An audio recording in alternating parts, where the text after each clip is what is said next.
ओम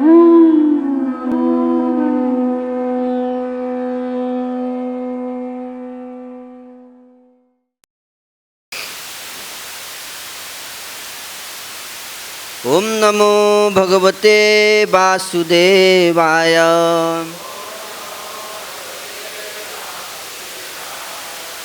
ओम नमो भगवते वासुदेवाय।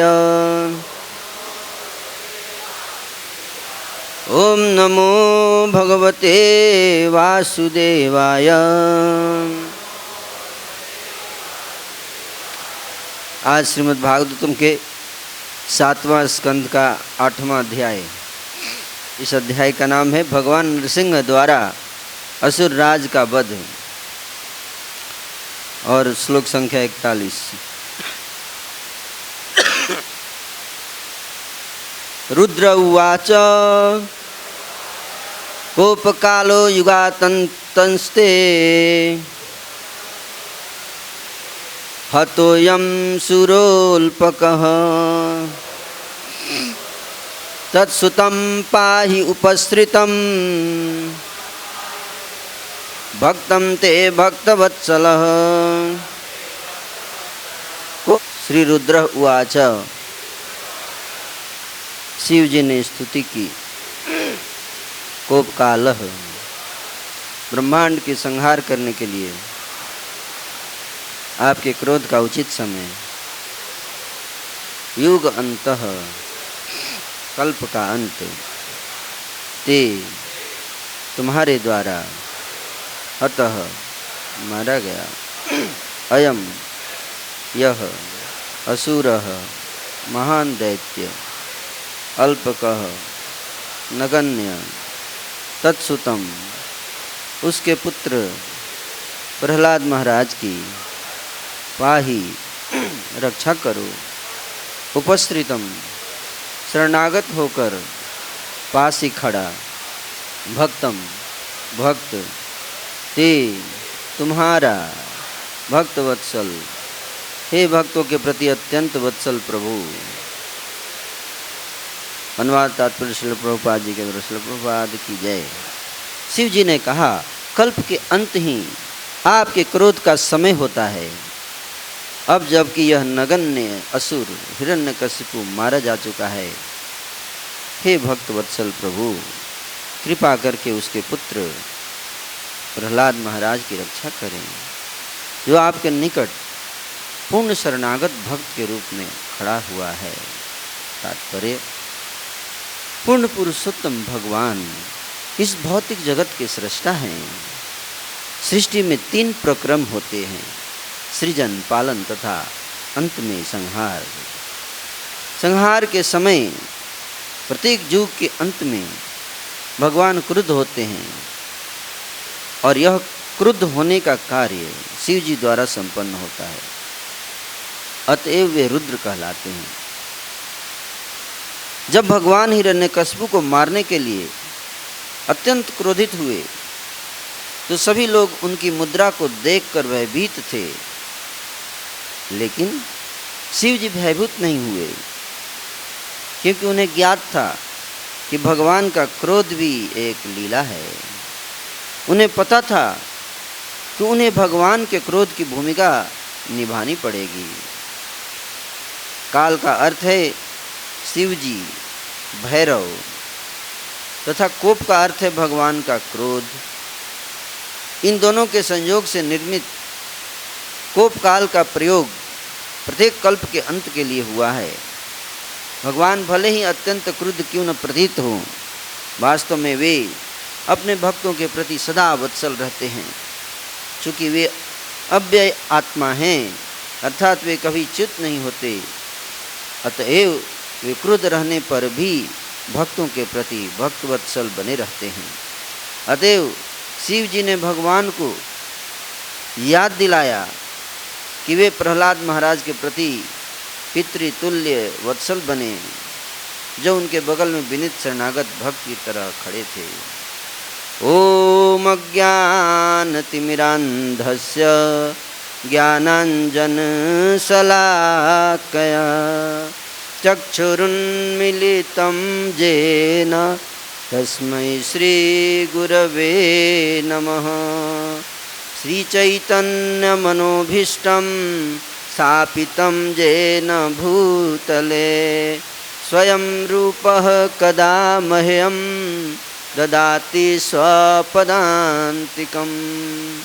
वन्देऽहं श्रीगुरो श्रीयुतपदकमलं श्रीगुरुन् वैष्णवांश्च श्रीरूपं साग्रजातं सहगणरघुनाथान्वितं तं सजीवं साद्वैतं सावधूतं परिजनसहितं कृष्णचैतन्यदेवं श्रीराधाकृष्णपादान् सहगणललिता श्रीविशाखान्वितांश्च।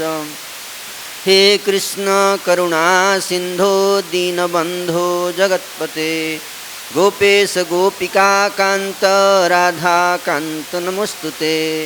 तप्त कांचन गौरांगी राधे वृंदावनेश्वरी वृषभानुसुते देवी प्रणमामि हरिप्रिये। वाञ्छाकल्पतरुभ्यश्च कृपा सिन्धुभ्य एव च पतितानां पावनेभ्यो वैष्णवेभ्यो नमो नमः। जय श्री कृष्ण चैतन्य प्रभु नित्यानंद श्री अद्वैत गदाधर श्रीवासादि गौर भक्तवृंद। हरे कृष्ण कृष्ण हरे हरे हरे राम राम राम हरे हरे। कोपकालो श्रीरुद्र उवाच कोपकालो युगान्तस्ते हतोऽयं सुरोल्पकः तत्सुतं पाहि उपसृतं भक्तम ते भक्तवत्सल। शिव जी ने कहा कल्प के अंत ही आपके क्रोध का समय होता है। अब जबकि यह नगण्य असुर हिरण्यकशिपु मारा जा चुका है, हे भक्तवत्सल प्रभु कृपा करके उसके पुत्र प्रहलाद महाराज की रक्षा करें, जो आपके निकट पूर्ण शरणागत भक्त के रूप में खड़ा हुआ है।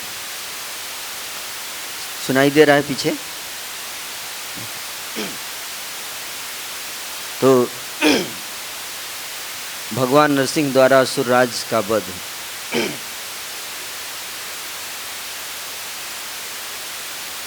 इन अध्यायों में एक महान भक्त प्रहलाद महाराज के दिव्य गुणों का वर्णन है और साथ ही साथ एक महान अभक्त हिरण्यकशिपु के दुर्गुणों का भी वर्णन है। तो दो कंट्रास्ट पर्सनालिटी है ना, और दोनों के जीवन से बहुत कुछ शिक्षा मिलती है। दोनों से सीखने की ज़रूरत है। हिरण्यकशिपु से भी सीखने की ज़रूरत है और प्रहलाद महाराज से भी सीखने की ज़रूरत है हम सबको। जितने कैरेक्टर्स हैं श्रीमद् भागवत में, वो सारे कैरेक्टर्स एक मेंटालिटी को रिप्रेजेंट करते हैं, एक मानसिकता है। हिरण्यकशिपु एक व्यक्ति था, एट द सेम टाइम उसी समय हिरण्यकशिपु एक मानसिकता भी है। तो हो सकता है कि हम हिरण्यकशिपु ना हो, हमारा नाम हिरण्यकशिपु ना हो, पर हो सकता है कि वो मानसिकता हमारे अंदर है ना। हिरण्यकशिपु मानसिकता, हिरण्यकशिपु मेंटालिटी है ना। उसी तरह से प्रहलाद की एक मेंटालिटी है ना, मानसिकता है प्रहलाद की। तो हिरण्यकशिपु की जो मानसिकता है वो भक्ति के प्रतिकूल है, और जो प्रहलाद की मानसिकता है वो भक्ति के अनुकूल है। तो हिरण्यकशिपु की जो लीला जो बताई गई है इसमें, अगर देखा जाए ध्यान से, वैसे तो नरसिंह लीला के रूप में प्रसिद्ध है ये पूरा चरित्र श्रीमद् भागवत का, लेकिन अगर ध्यान से हम पढ़ेंगे तो इसमें नरसिंह लीला बहुत कम है। नरसिंह देव भगवान प्रकट होते हैं, बस प्रकट होंगे 4-5 श्लोकों में ख़त्म हो जाएगा उनकी लीला। बाकी सारी लीला प्रहलाद और हिरण्यकश्यप की है। नरसिंह देव ने क्या किया, भगवान श्री नरसिंह देव ने क्या किया, ये मैक्सिमम हम देखेंगे 8-10 श्लोक, बट पूरा ये अध्याय जो पूरा स्कंद का ये जो पूरा कैंटो है पूरा इसी लीला पे आधारित है। लेकिन भगवान नरसिंह देव की जो कार्यकलाप हैं वो कुछ ही श्लोकों में सीमित हैं। बाकी सब क्या है, बाकी सब क्या है, हिरण्यकश्यप और प्रहलाद महाराज। हिरण्यकश्यप का कैरेक्टर, हिरण्यकश्यप का चरित्र, हिरण्यकश्यप की कार्यकलाप, एक्शंस, हिरण्यकश्यप की टीचिंग्स, शिक्षा, हिरण्यकश्यप क्या शिक्षा देता था, उसका चरित्र कैसा था, उसकी गतिविधियां कैसी थी, एक्शंस। उधर से प्रहलाद महाराज का कैरेक्टर कैसा था, प्रहलाद महाराज का के कार्यकलाप कैसे थे, प्रहलाद महाराज की टीचिंग्स, शिक्षा, क्या शिक्षा दिया प्रहलाद महाराज ने।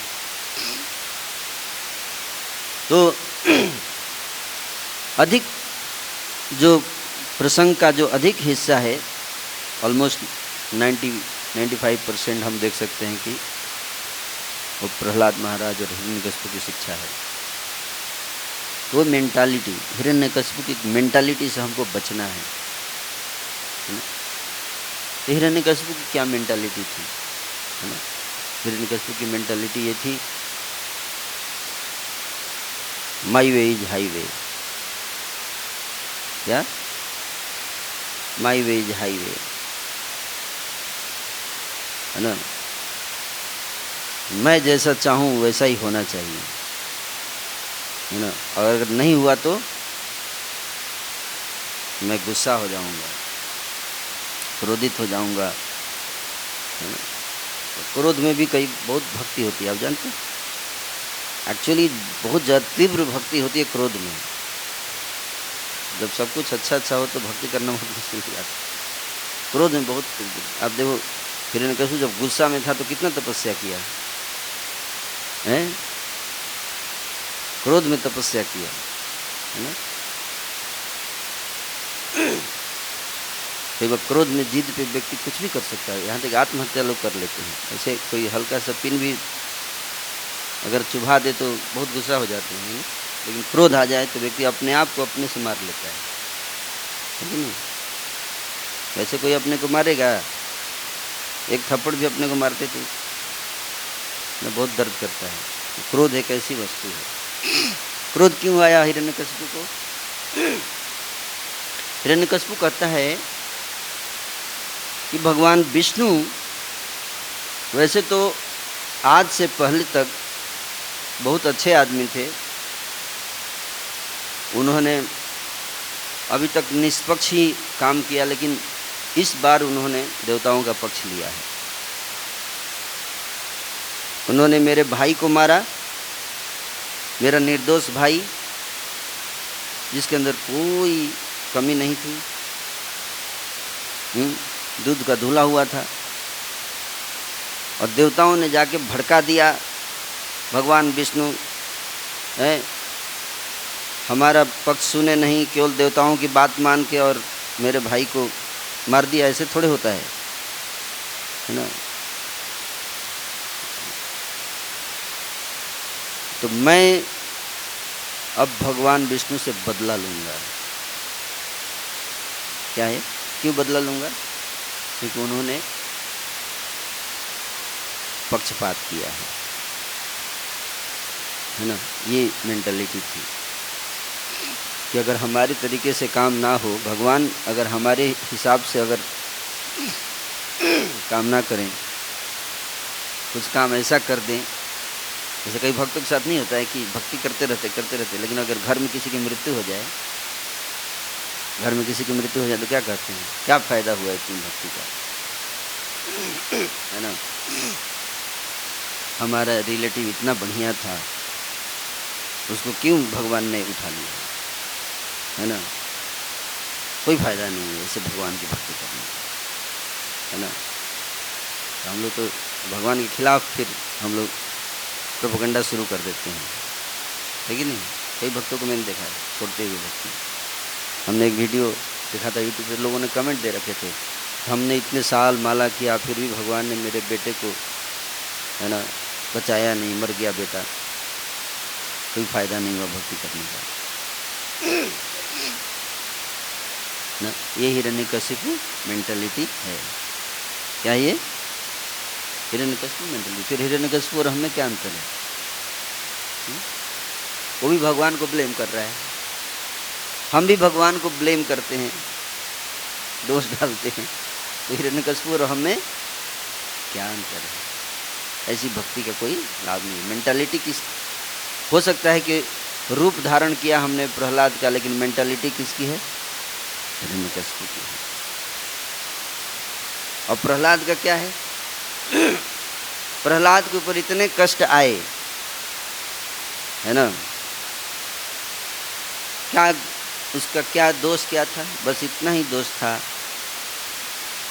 है, कि वो भगवान कृष्ण से प्रेम करता था, उनकी भक्ति में तत्पर था, यही उसका दोष था। और इसके कारण और अपने पिता की बात नहीं मानता था, हिरण्यकशिपु की बात नहीं मानता था। हिरण्यकशिपु को हिरण्याक्ष से इतना प्रेम कैसे हो गया, ये भी सोचने वाली बात है ना। हिरण्याक्ष एक दुष्ट व्यक्ति था जो सबको पूरे ब्रह्मांड में भ्रमण कर करके सबको परेशान करता था, केवल एक व्यक्ति को छोड़ के। किसको? तो आप कितना भी गड़बड़ करो, बस मेरे साथ अच्छा रखो तो you are a good person, आप बहुत अच्छे व्यक्ति हैं, है ना। ये सही बात है। तो चूंकि हिरण्यकशिपु का लॉयल था, वो बड़ा ही आज्ञाकारी था हिरण्याक्ष, बाकी सबको मारता था, इसलिए हिरण्यकशिपु के अंदर क्या आ गया? मोह है। क्या है? मोह। मोह इसको बोलते हैं। राग और द्वेष एक ही सिक्के के दो पहलू हैं। अहंकार से काम प्रकट होता है, मिथ्या अहंकार से काम प्रकट होता है, और काम से राग और द्वेष प्रकट होते हैं। जो व्यक्ति हमारी काम को तृप्त करने में हमारी सहायता करता है, उससे हमारा राग हो जाता है। जो व्यक्ति बाधा बनता है हमारे काम को तृप्त करने में, उससे द्वेष हो जाता है। तो हिरण्याक्ष हिरण्यकशिपु के काम तृप्ति में सहायता करता था, चाहे कितना भी बुरा व्यक्ति क्यों ना हो, उसने मेरी सहायता की है। तो इसलिए वो बहुत, उससे राग था हिरण्यकशिपु का। और प्रहलाद से क्या था? द्वेष। देखिए, एक भाई एक पुत्र, दोनों रिलेटिव हैं, एक से इतना आसक्ति कि कितना भी खराब क्यों ना हो उससे इतना प्रेम, और दूसरा कितना भी अच्छा क्यों ना हो, केवल एक दोष है उसका, क्या? उसकी बात नहीं मानता है, इसलिए उससे द्वेष। ये राग और द्वेष हमारे जीवन में भी देखना चाहिए हमको, कौन व्यक्ति हमको अच्छा लगता है, है ना। कौन व्यक्ति हमको अच्छा लगता है, हमको पसंद है। जनरली आप पाएंगे वो व्यक्ति आपको अच्छा लगेगा जो आपके ईगो सहलाएगा, है, जो हमारे अहंकार को क्या करता है, सहलाता है। वो व्यक्ति हमको बहुत पसंद आता है ना। चाहे कितना भी खराब व्यक्ति क्यों ना हो, अगर वो हमारी जी हुजूरी कर दे, हम उसके लड़ने के लिए तैयार हो जाएंगे, है ना। हम उसके लिए लड़ने के लिए, यहाँ तक कि देखते हैं ना, देवताओं के केस में भी बाणासुर ने क्या किया, भगवान शिव के पूजा की, है ना। हालांकि उसकी मेंटालिटी प्योर नहीं थी, लेकिन उसने उनको पूजा करके क्या कर लिया, उनके हृदय को जीत लिया, है ना। और फिर देवता लोग वरदान दे देते हैं, है ना, वरदान दे देते हैं। फिर उससे क्या करते हैं असुर, क्या करते हैं, सबको रुलाते हैं, है ना। केवल एक व्यक्ति को हंसाएंगे, देवता को, जिसे वरदान, बाकी सबको रुलाएंगे। तो ये एक मेंटालिटी है ना। और इसी मेंटालिटी के कारण तो केंद्र में यहाँ हमने अपने आप को रखा, सेंटर में, है ना। अपने दृष्टि से देखे कौन मेरे लिए अच्छा कर रहा है, उससे राग प्यार, जिसको बोलते हैं लैंग्वेज में, सरल भाषा में क्या बोलते हैं, प्यार हो गया, हमको प्यार हो गया। वो प्यार नहीं हो, क्या है, राग है। क्या है, राग हो गया, क्योंकि उस व्यक्ति ने हमारे काम को तृप्त करने में हमारी सहायता की, इसलिए उससे क्या हो गया, प्यार। और वही व्यक्ति जो है उससे द्वेष भी हो जाता है ना। एक हमारे मित्र थे, वो बता रहे थे कि, है ना, बहुत परेशान चल रहे थे। उन्होंने मुझे बताया कि उनके ब्रदर की जो वाइफ है बहुत सुंदर है ना। और ब्रदर जो है, जब से उनका विवाह हुआ था उसके पीछे एकदम लट्टू की तरह घूमते रहते थे, और दिन रात उसी के गुणगान, वाइफ के गुणगान करते रहते थे। और लेकिन एक दिन क्या हुआ, एक दिन उन्होंने उसका मोबाइल लेके पढ़ने लगे उसके मैसेज, वाइफ के, है ना। और जब मैसेज पढ़े तो उसमें किसी और का मैसेज आया था, क्या, आई लव यू। बस उस मैसेज पढ़ने के बाद अब वो जो इससे राग था इतना ज़्यादा, उसी से क्या हो गया, द्वेष हो गया। केवल एक मैसेज ने सारा खेल चेंज कर दिया। क्या वो व्यक्ति अब खूबसूरत नहीं है, खूबसूरत है कि नहीं, या वो मैसेज पढ़ने के बाद वो बदसूरत हो गया। चेहरा तो वही है, व्यक्ति वही है, क्या चेंज हुआ। अब आपको लग गया कि ये आपकी ईगो को नहीं सहलाएगा, किसी और की ईगो को सहलाएगा। जैसे ही पता चला अब ये व्यक्ति किसी और की ईगो को सहला रहा है, किसी और के काम को तृप्त करेगा, मेरा नहीं, तो क्या आ गया, द्वेष, द्वेष आ गया, है ना।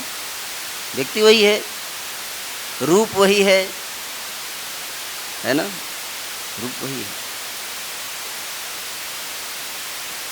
तो इस मेंटालिटी को, इस यहाँ पे केंद्र में कौन है, हम हैं। लेकिन जब हम केंद्र में, केंद्र बिंदु भगवान को रखते हैं, कृष्ण को रखते हैं, तो वही क्या हो जाता है, प्रेम। हो सकता है कोई व्यक्ति मेरा चरण दबा रहा हो, कोई व्यक्ति मेरा फैन हो, है ना। फैन मतलब जानते हैं, पंखा। कई लोगों के हजारों फैन होते हैं, लेकिन फिर भी उनको गर्मी लगती है, क्योंकि कोई काम के नहीं होते वो सब, है ना। हो सकता है कोई व्यक्ति आपके बहुत चरण दबाता हो, बहुत आपकी बड़ाई करता हो, क्या आप उससे खुश रहेंगे। आपको ये नहीं देखना चाहिए कि वो आपके चरण दबाते हैं, आपकी बात मानते हैं। आप हमको ये देखना है कि वो भगवान कृष्ण को प्रसन्न कर रहा है कि नहीं कर रहा है कि नहीं। भगवान की नज़र से हमको जज करना चाहिए, अपनी नज़र से नहीं, गुरु की नज़र से श्रील प्रभुपाद की आंखों से श्रीमद् भगवद गीता, श्रीमद् भागवत ग्रंथ के सिद्धांतों की दृष्टि से, ज्ञान चक्षु से हमें निर्णय करना चाहिए कौन अच्छा है और कौन बुरा है। ये नहीं कि जो हमारे लिए अच्छा कर रहा है वो अच्छा है, नहीं, जो कृष्ण के लिए अच्छा कर रहा है वो अच्छा है। उस दृष्टि से कर्ण के साथ भी यही समस्या थी। कर्ण दुर्योधन का पक्ष क्यों लेता था? क्योंकि दुर्योधन ने उसके ईगो को सहलाया था। भले दुर्योधन कितना भी गलत करे, उसका साथ में नहीं छोड़ सकता, क्योंकि उसने मेरे ईगो को सहलाया है। ये भी काम है। भगवान कृष्ण स्वयं उसको समझाते हैं कि तुम दुर्योधन का साथ छोड़ दो। बोला कैसे छोड़ सकता हूँ, जरूरत में तो वही काम आया।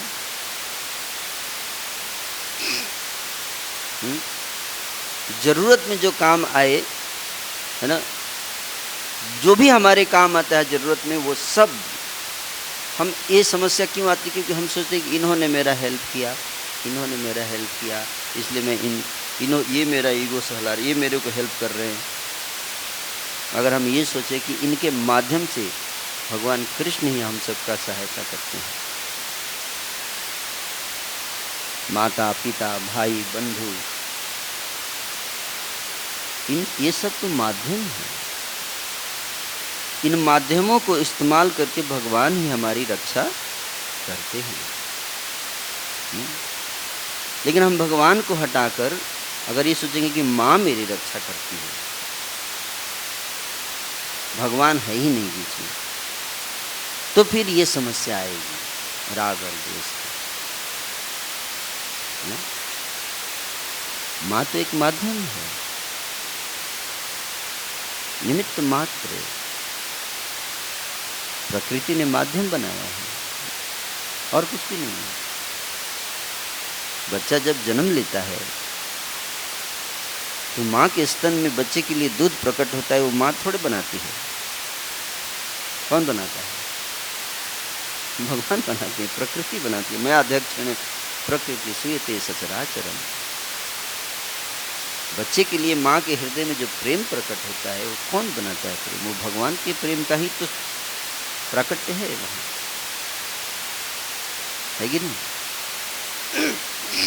भगवान का जो भक्तवत्सल प्रेम है, वात्सल्य प्रेम, वही प्रकट होता है माँ के हृदय में, ताकि उस बालक की रक्षा हो सके, ताकि उस बालक का पोषण हो सके।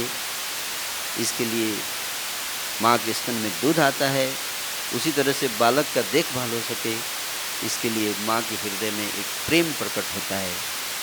और दोनों के कारण कौन है? श्री भगवान।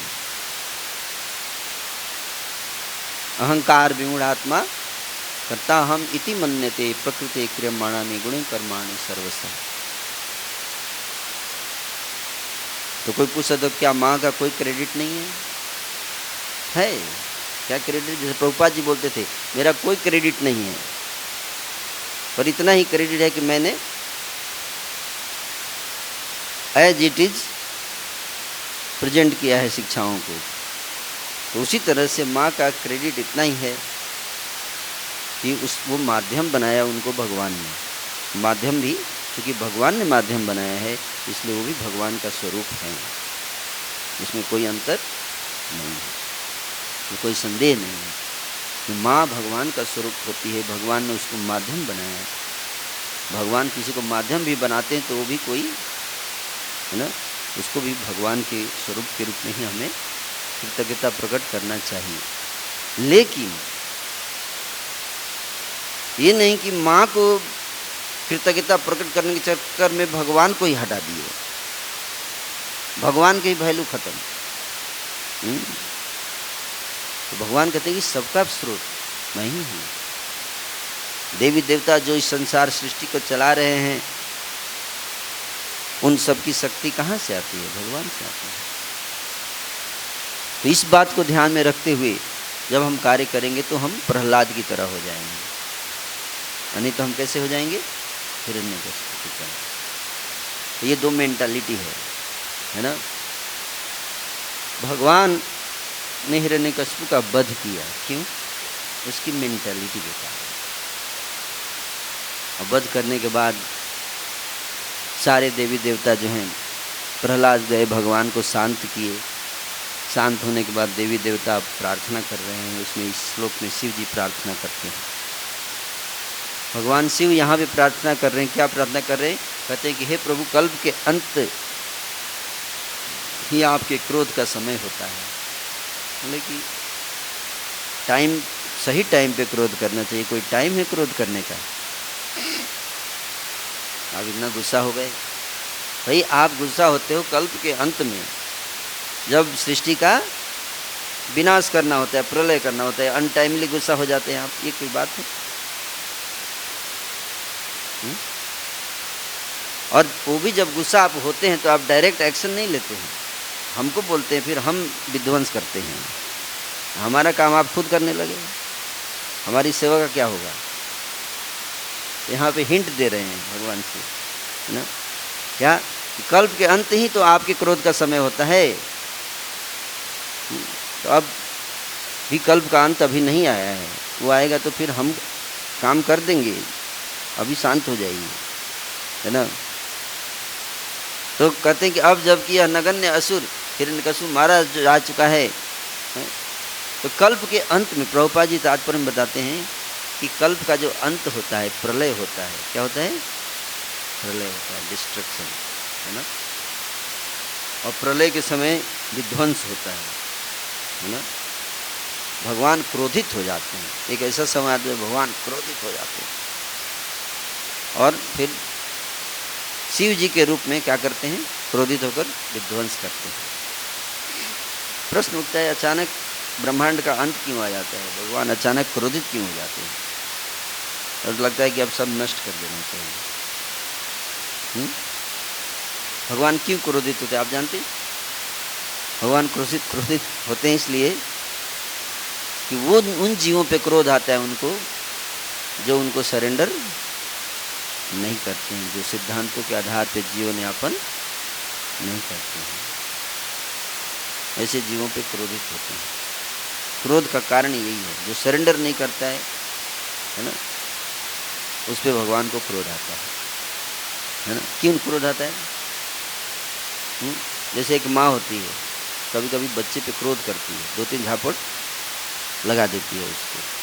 कब लगाती है माँ बच्चे को ऊपर झापड़?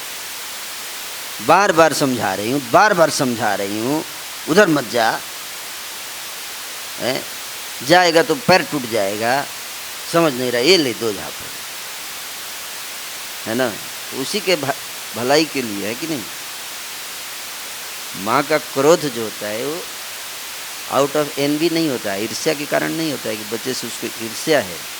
उस क्रोध में भी क्या है?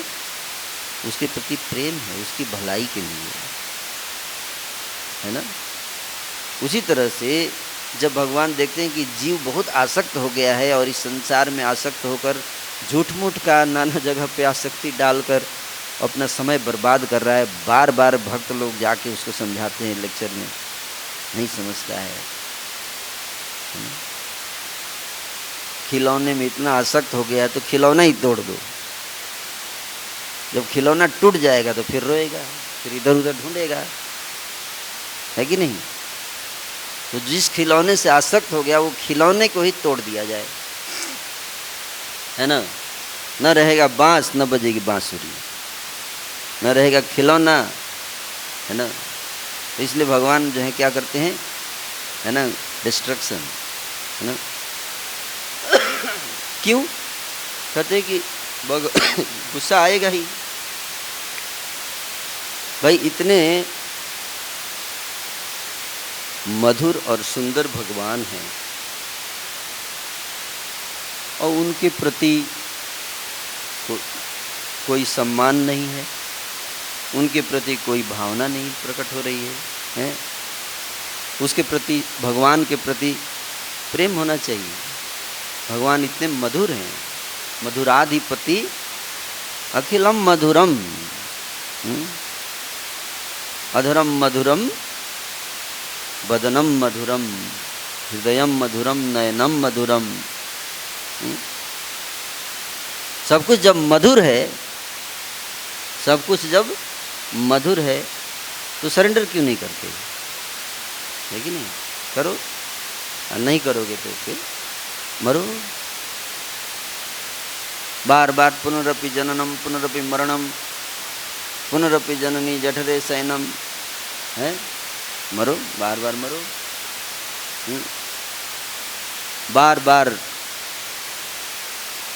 दिया जाएगा, बार बार लिया जाएगा, है ना। कब तक? जब तक कि समझ में ना आ जाए कि संसार में ना कुछ देने के लिए है और ना कुछ लेने के लिए है। इस संसार का एक ही लक्ष्य है। क्या है लक्ष्य? समझ जाना कि इस संसार में कोई सुख नहीं है। भगवान के अतिरिक्त हमारा कोई अपना नहीं है। इसको समझाने के लिए ही सारा संसार है। संसार की रचना इसीलिए की गई है। इस संसार का विध्वंस भी इसीलिए किया जाता है और इस संसार को पालन करने में इतनी एनर्जी भी इसीलिए लगाई जाती है ताकि कभी ऐसा हो सके किसी जन्म में, कई जन्मों के बाद समझ में आ जाए, है ना। बहुनाम जन्मनाम अन्ते ज्ञानवान माम प्रपद्यते वासुदेवम सर्वम इति स महात्मा सुदुर्लभम।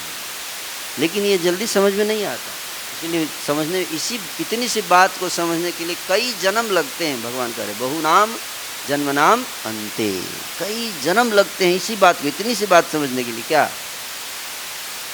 इस संसार में कोई सुख नहीं है, बस इतनी सी बात समझनी है। ज्ञानवान, उसी को क्या कहते हैं? ज्ञानवान, है ना, ज्ञानवान। तो जब ज्ञान समझ में आ जाता है कि मैंने बहुत ट्राई किया, इधर भी ट्राई किया, उधर भी ट्राई किया, उधर भी ट्राई किया, उधर भी ट्राई किया, ऊपर ट्राई किया, नीचे ट्राई किया, लेफ्ट ट्राई किया, राइट ट्राई किया, सामने ट्राई किया, पीछे ट्राई किया, चारों संसार हर जगह ट्राई कर लिया, समझ में आ गया। अब कहीं पे नहीं मिला जो मैं ढूंढ रहा था।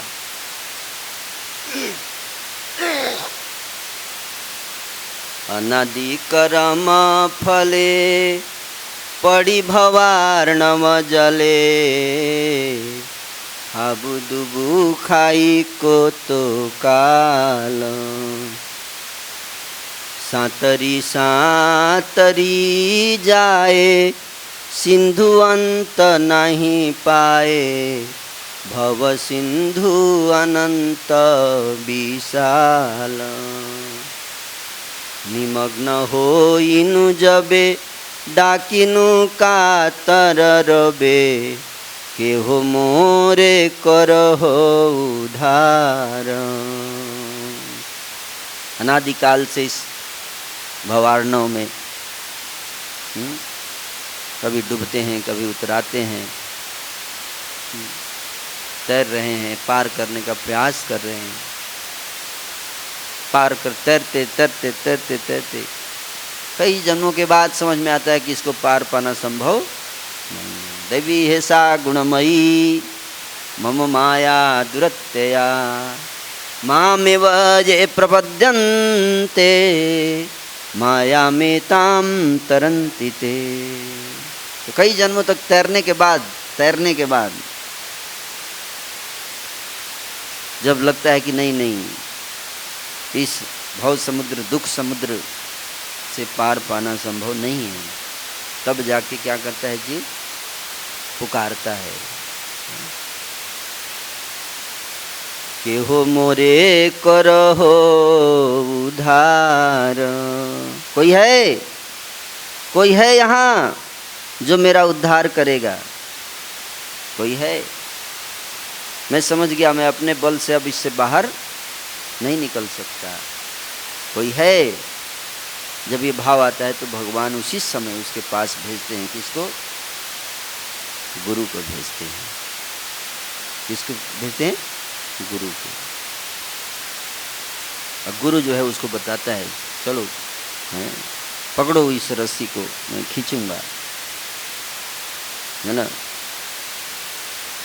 तो जो शिष्य गुरु के आदेश रूपी रस्सी को दृढ़ता से पकड़ लेता है, उसको गुरु खींच लेते हैं बाहर संसार समुद्र से। और जो लूज पकड़ता है, जैसे ही खींचते फिर से फिसल के फिर फेंकते, फिर पकड़ो, चलो अब की बार पकड़ लो, इस बार हाँ पकड़ लिया गुरु जी, फिर खींचा, जैसे खींचा फिर से छोड़ दिया। बार बार खींच रहे हैं लेकिन वो बाहर नहीं निकल पा रहा है। क्यों? क्योंकि दृढ़ता से नहीं पकड़ता। बहुत ब्रह्मांड भ्रमित कौन भाग्यवान जीव, गुरु कृष्ण प्रसादे पाए भक्ति लता बीज। कई भाग्यशाली जीव के अंदर ये वो दिन आता है जब वो पुकारता है कि मुझे यहाँ से बाहर निकलना है। वो हृदय से जब पुकार आ जाए, वो तब आता है जब हम समझ जाते हैं कि संसार में केवल दुख ही दुख है। कृष्ण से विमुख होकर केवल दुख ही दुख है, उसको समझ जाते हैं। तो फिर वो स्टेज आता है, कौन सा स्टेज? जिसको कहते हैं शरणागति, प्रपद्यन्ते, शरणागति स्टेज। भूलिया तो मारे संसारे आसिया पे नाना विध व्यथा, तुम्हारा चरण ना भजिनु कभू, कहिबो दुखेर कथा। तब उसको रियलाइजेशन होता है कि आपको भूल कर, हे प्रभु मैं इस भवसागर में आया ये सोच के कि यहाँ पे सुख मिलेगा, लेकिन कई जन्मों तक इस संसार में ट्राई करने के बाद अब मैं समझ चुका हूँ, ये मेरी मूर्खता थी ये सोचना। अब मैं समझ चुका हूँ, अब मैं अपना टाइम इधर उधर बर्बाद नहीं करूँगा। जब ये समझ में आ जाए, ये कंक्लूजन आ जाता है, अब मैं केवल समझ चुका हूँ कि आपके चरण कमल ही एकमात्र मेरा सहारा है, उसके अलावा मेरा और कोई सहारा नहीं है। तो फिर वो व्यक्ति जो है वो फिर सरेंडर करता है। क्या करता है? सरेंडर, है ना। और सरेंडर के लक्षण प्रकट करता है, 6 लक्षण हैं। दैन्य आत्मनिवेदन, गुप्तित्व वरण, अवश्य रक्षिबे कृष्ण विश्वास पालन, भक्ति अनुकूल मात्र कार्य रसुकार, भक्ति प्रतिकूल भाव वर्जन अंगीकार, सडंग शरणागति हईबे जहाँ, तहार प्रार्थना सुने श्री नंद कुमार। ये 6 शरणागति के लक्षण हैं। हर भक्त साधक को चेक करना चाहिए कि क्या ये 6 हमारे अंदर है कि नहीं है ना, हमारे अंदर आया है कि नहीं आया है। क्योंकि यहाँ से वास्तव में शुद्ध भक्ति की शुरुआत होती है। शरणागति से पहले की भक्ति जो है वो मिश्रित भक्ति है, शुद्ध भक्ति नहीं है। शुद्ध भक्ति शुरू होती है शरणागति से। और जितने वैदिक शास्त्र हैं उन सब का लक्ष्य जो है वो, उन सब का जो निष्कर्ष शरणागति पर आकर समाप्त होता है। इसलिए भगवद गीता सारे शास्त्रों का निचोड़ है, और भगवद गीता का निचोड़ है शरणागति। सर्वधर्मान परित्यज्य माम एकम शरणम व्रज, अहम त्वाम सर्व पापेभ्यो मोक्षयिष्यामि मा शुच। शरण में आना, शरण में आने का अर्थ यही है ना, कि जीव समझ जाए कि इस संसार में कोई सुख नहीं है। अगर कुछ हासिल किया जा सकता है इस संसार में, तो एक ही चीज़ हासिल करने योग्य है, वो है क्या? भक्ति, भक्ति, प्रेम। फिर उसको लक्ष्य बनाकर तब जब गुरु की शरण लेता है तब उसका विकास बहुत तेजी से होता है, लेकिन इसमें टाइम लगता है। इसलिए भगवान स्वयं बोल रहे हैं, स्वयं कह रहे हैं भगवान, बहुनाम जन्मनाम अंते, बहुत जन्म लगते हैं इसमें, एक दो लाइफ का चीज़ नहीं है। इसको समझने में बहुत जन्म लगते हैं। क्या? कि वासुदेवम सर्वमिति, मेरे सब कुछ कौन है? वासुदेव कृष्ण है, और कोई नहीं, वही है सब कुछ हमारे। तो ये सोचकर फिर कहते हैं कि अनन्यश्चिन्तयन्तो मां वे जना पर्युपासते, तेषां नित्याभियुक्तानां योगक्षेम वहाम्य। अनन्य भक्ति, फिर क्या होती है? अनन्य भक्ति प्रारंभ होती है न, दृढ़तापूर्वक। और जो प्रहलाद महाराज ने किया अनन्य भक्ति, और इसलिए प्रहलाद महाराज के जीवन में इतने कष्ट आए, लेकिन उन्होंने अपनी भक्ति को छोड़ी नहीं। उन कष्टों का सामना करते हुए भी भगवान कृष्ण के चरण कमलों को पकड़े रहे। कृष्ण से विमुख होकर ब्रह्मा का पोस्ट भी दुखदाई है, और कृष्ण के साथ जुड़कर महान दुख भी हमें सहने के लिए तैयार रहना चाहिए, जो प्रहलाद महाराज ने किया। प्रहलाद महाराज केवल इतना करते कि हिरण्यकश्यप की बात मान लेते तो क्या होता, तीनों लोगों के राजा। और नहीं मानने के कारण क्या हुआ, भगवान के चरण को पकड़ने का परिणाम क्या हुआ, इतने कष्ट। लेकिन वो जानते थे, अच्छी ट्रेनिंग हुई थी नारद जी के संपर्क में आके, वो जानते थे कि तीनों लोगों का सुख कोई फायदा नहीं है, इसका कोई लाभ नहीं है, सब स्वप्न में आप तीनों लोगों के राजा बन जाइए, उसका कोई लाभ है? सपना टूटते ही है रोड पे, है कि नहीं? तो प्रहलाद महाराज जानते थे ये सब कि ये सब स्वप्न है, नहीं इसमें कोई वास्तविक सुख नहीं है, छलावा है, ये माया छलने के लिए माया ने ये सब बना रखा है। रियलिटी ये है कि हमें भगवान के चरण कमलों में समर्पण करना चाहिए।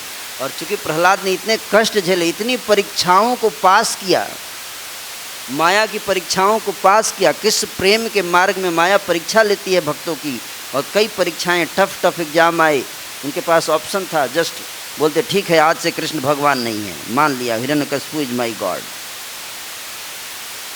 है ना, बस अगले दिन से वो राजा बन जाते, कोई कष्ट नहीं था। लेकिन उन परीक्षाओं को पास किया प्रहलाद ने। उसी तरह से हम सब के जीवन में, साधक के जीवन में बहुत सारी परीक्षाएं आती हैं, ऐसे मोड़ आएंगे जहाँ पे आपको चुनना होगा कि लेफ्ट कृष्ण की तरफ जाना है या राइट माया की तरफ। उस समय कृष्ण की तरफ जाने से बहुत कष्ट हो सकता है, लेकिन फिर भी भक्त क्या करता है, उसी को चुनता है। आसान नहीं है, क्योंकि विश्वास की ज़रूरत है, उस पर विश्वास करना जिसको न देखा न सुना है। हमने कभी बात नहीं किया कृष्ण से, कभी देखा नहीं, फिर भी गुरु की बात पे विश्वास करके कष्ट को चुनना है ना, बहुत कठिन काम है, आसान काम नहीं है। तो वो जब करते हैं तो भगवान इतने प्रसन्न हो जाते, इतने प्रसन्न हो जाते हैं। यहाँ भगवान शिव कहते कि भक्त वत्सल प्रभु प्रहलाद की है ना, अब स्वीकार कीजिए, प्रहलाद की रक्षा कीजिए। तो भगवान अपने भक्त, कहते हैं श्रील प्रभुपाद जी कहते हैं कि क्रोध भी रहता है ना, तो भी भगवान जो है अपने भक्तों के प्रति हृदय में प्रेम रहता है। बहुत क्रोधित हैं, लेकिन प्रहलाद के लिए क्रोध नहीं है। प्रहलाद जानते हैं कि भगवान क्रोधित हैं, लेकिन मैं जाऊंगा तो कोई नुकसान मुझे गले लगा लेंगे, है ना। क्यों? क्योंकि प्रहलाद ने कई कठिन परीक्षाएं पास कर ली है, और भगवान के तब ये अधिकार प्राप्त किए। और भगवान कहते कि जो मेरे शरणागत होगा मैं भी उसके शरणागत हो जाऊंगा। ये यथा माम प्रपद्यन्ते तांस तथैव भजाम्यहम् हम, जो मेरे लिए नाचेगा मैं उसके लिए नाचूंगा, है कि नहीं। तो भक्त लोग नाचते हैं भगवान की खुशी के लिए, तो ब्रज में भगवान बालक बन के नाचते हैं भक्तों की खुशी के लिए, हैं। आधा टुकड़ा लड्डू के लिए नचाती हैं गोपियाँ भगवान को, बोलते हैं नाचिए, तो भगवान नाचते हैं। क्या मिलेगा? प्राइज कुछ मिलेगा, हैं, अवार्ड? बोलती हैं हाँ मिलेगा, लड्डू मिलेगा, छाछ मिलेगा। तो एक चुल्लू छाछ के लिए बार बार नाचते हैं भगवान। क्यों? क्योंकि अपने समर्पण से, अपने प्रेम से उन्होंने भगवान के हृदय को जीत लिया है। Thank you so much. Hare Krishna.